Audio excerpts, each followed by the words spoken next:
Thanks a lot, John. Superhuman. Half the room is a scientist, so... I just said superhuman. Much more than that. It does take... I mean, it's a very... At one level, what you do is very creative, both of you. Obviously, Pamela is being creative when she's on stage and playing out a role that someone has written for her. But what you're doing, Jennifer, is just as creative. You're using what you know to go where no one's ever been before. What's more creative than that? Well, and I think science and the arts go together beautifully. It's like you were saying. I think it's really important to have media and ways that people can really think about some of the big questions that we face. And I think increasingly with technology development, those issues are highlighted. And the question is, how do you help people understand and really think about them in ways that are relatable? And one of those is, of course, emotion. If you don't attach emotion to rational facts, people just go, what? No, don't care, mostly. I mean, there are people who are just plain intellectually interested and it's their bag.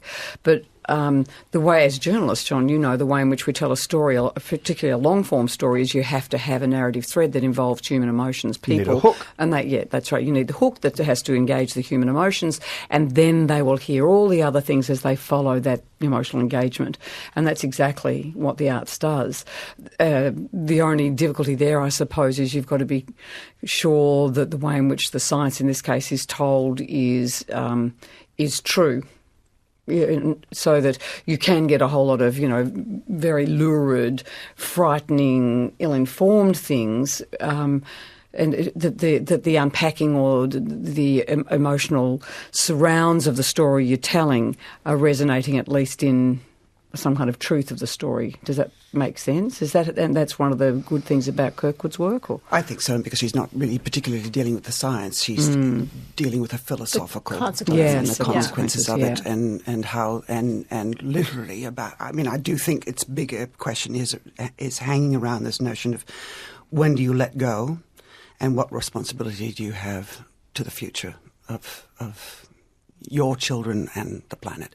And so it's not, I have a couple of sentences as a nuclear engineer that I'm playing about, how you explain in layman's terms what you do for a living.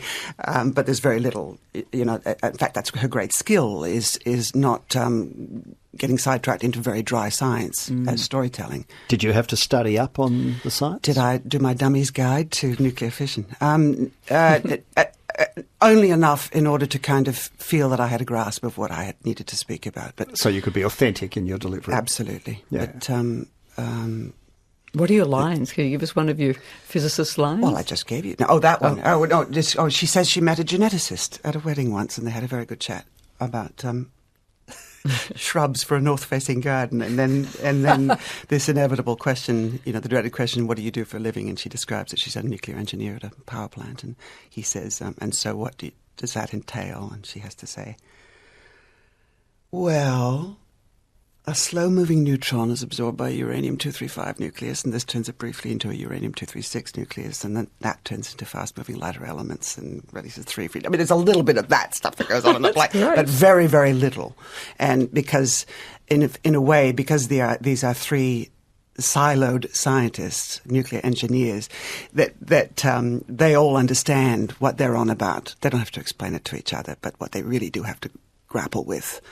And there are 3 very distinctly different personalities with a lot of shared history. They have to just grapple with the crisis that they are involved in as human beings. Fantastic. Jennifer, do you think human beings will be working towards their own extinction? Oh boy, that's a profound question. You've got 3 minutes. I've got. Oh dear. Okay, I'm on the spot. And jet lag. Well, I'm an optimist, and I feel that human beings have been, creating technologies ever since there were human beings, and I think that for the most part, those technologies have advanced civilizations in very exciting and interesting ways. I have to think that we will continue to find ways forward that are overall positive. A couple of but things. I can't guarantee it. No, of course not. I'm not asking you for a guarantee. And even if I did, I'm not sure how I'd enforce that guarantee, if indeed it turned out to be true. What concerns me is a couple of things. Antibiotic resistance, which is now endemic across, in particular, first world countries. Secondly, the disappearance of bees in many of the Northern Hemisphere places. I saw a documentary the other week. In China, huge parts of China, there are no bees and they pollinate by hand. People. Remarkable. Yeah. Pollinate. Is it a climate thing trees. With bees, or is it a virus? No, it's what is it? Herbicides, fungicides, pesticides It's our have stuff. eradicated bees. Well, without bees, you don't have food. It's pretty straightforward. Yeah. So, I mean, we're doing some really dumb stuff as a race. Yeah, we're doing dumb stuff, that's for sure. But I think, again, the fact that we understand the basis for these things that are happening, I hope will set us on a path to correcting them. If you can't, if you don't understand why things are happening, you can't deal with them, right? So plastics in the ocean, nanoparticles, microbeads inside. Well, at least in California, we don't sell plastic bags anymore. And so how dumb right. are we? We're still grappling with whether to do it and whether to have deposit schemes on bottles. But the rest of the world's moved on. The basic thing, though, is that mostly scientists are doing the inventing or the blue sky understanding of the way in which the world works, and then the inventing. It's the way in which they're applied, and that's got to do with everybody. It's got to do with markets. So they're kind of separate things, even in the delivery of drugs, everything, like I don't think you can lay the blame specifically at scientists at all. It's how their brains and their inventions and their understandings and then taken on to make money. Interesting. Well, and I would add that, arguably antibiotics have saved more lives than almost anything else, right? Yeah. So, it's not that antibiotics are bad. It's just that, they've been perhaps misused and overused and inappropriately used. And that now requires, it creates a problem that needs to be addressed. Got that problem. Too many stupid people in the world. That's right. And we're actually in cultural times where stupidity is being championed. What do you leadership mean? position? Go on, say what you really want. I think we're frightened of the pendulum is swinging to being frightened of expertise, and there's a lot of people who are very frightened of the experts. What do you think the reason is for that?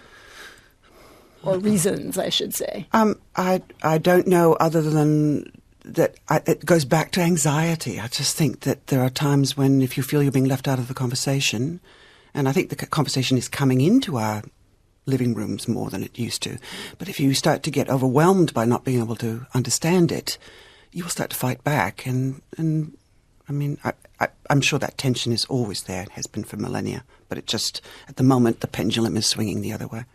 I think we've got an ethical crisis, quite frankly, in particular in first world and Western societies. And we have, at the moment anyway, we've got a resounding kind of rebound of leadership on so many levels. We've got a rise of populism, all these things that are regularly discussed and talked about.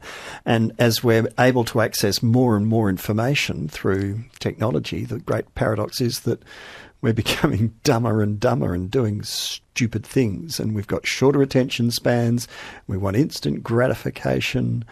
On so many levels, we're just going down the wrong path. Well, it runs counter. That kind of cultural practice runs counter to what science actually is trying to do and how it operates as well. And there's interesting research that shows that, particularly with climate change, that because people who are scientists don't understand climate deniers, but in fact it's all got to do with you operate from your ideology and you just can't see the evidence if you've got an ideology that it doesn't suit. And even if you see it, you don't believe it. You just don't accept it. Well, it's just, yes, you're actually going to believe things according to your ideology, even facts. So, that probably operates in all sorts of different ways with all kinds of science. And this is why a play like yours, the children is going to be so fabulous because it will emotionally engage and have people actually examining the ramifications, personal and otherwise, I imagine. How are audiences reacting? Fabulous. Great. Yeah. And I mean, that's They're been weeping as reflected. they leave. Oh no, because it's funny. Well, no, it goes to places. It's you know, yeah. I think people. Someone was overheard leaving the theatre the other night, turning to their partner and saying, "So what would you do?" I mean, I think it doesn't answer any questions, but it's certainly, I think what it raises leaves the after effects of it. Mingling and in the imagination well after you've seen the play, well after you've left the theatre. So it's one of those plays where you want to have a kind of Q&A with the audience afterwards. Yeah, which we did last night, actually. Yes. Oh, okay. Yeah, and we have another one next week, I think. What, people want to decompress afterwards. I think so. Well, but I mean for days afterwards, because it's really raising really interesting questions. What kind of questions are they asking, Pamela? Spoiler alert. Oh.